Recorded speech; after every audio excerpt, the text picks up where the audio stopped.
வணக்கம் 90s electrician. இந்த வீடியோவில் பார்த்தீங்கன்னா ஒரு ஃபால்ஸ் சீலிங் தான் நம்ம ஒயரிங் பண்ண கூப்பிட்டுருந்தாங்க.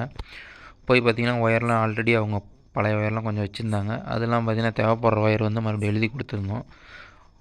அதாவது பார்த்தீங்கன்னா பைப்பு ஓப்பனாக மேலே கட்டுறதுக்கு பைப்பு, பெண்டு, ஜங்ஷனு, சுவிட்ச் பாக்ஸ் பார்த்தீங்கன்னா ஓப்பன் சுவிட்ச் பாக்ஸ் தான் கேட்டிருந்தாங்க. அதாவது பைப்பு கேசிங் பைப் அடிக்கிறதா பைப் அடிக்கிறதான்னு கேட்டிருந்தோம். பைப்பே போடுங்கன்னு சொல்லியிருந்தாங்க. சிம்பிளாக முடிக்க சொல்லியிருந்தாங்க.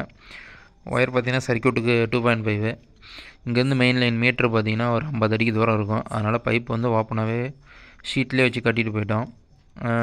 இது வந்து சிமெண்ட் குடோனு. இந்த சிமெண்ட் குடோனுக்கு தான் ஒரு ஆஃபீஸ் ரூமாக ரெடி பண்ணுறாங்க. அதுக்கு தான் வந்து ஃபால்ஸ் சீலிங் ஒயரிங் பண்ணிட்டுருக்கோம்.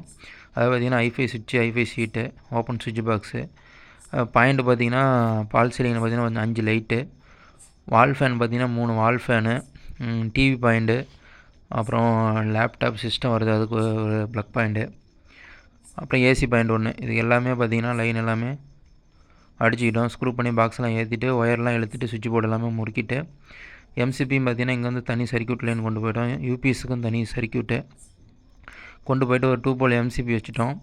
ஆர்சிசிபி தான் கேட்டிருந்தோம், ஆனால் எம்சிபி தான் வாங்கி கொடுத்துருந்தாங்க. லைவில் ஆன் பண்ணி செக் பண்ணிட்டோம். நம்ம ஒர்க் எப்படின்னு சொல்லிட்டு மறக்காமல் கமெண்ட் பண்ணுங்கள். நன்றி, வணக்கம்.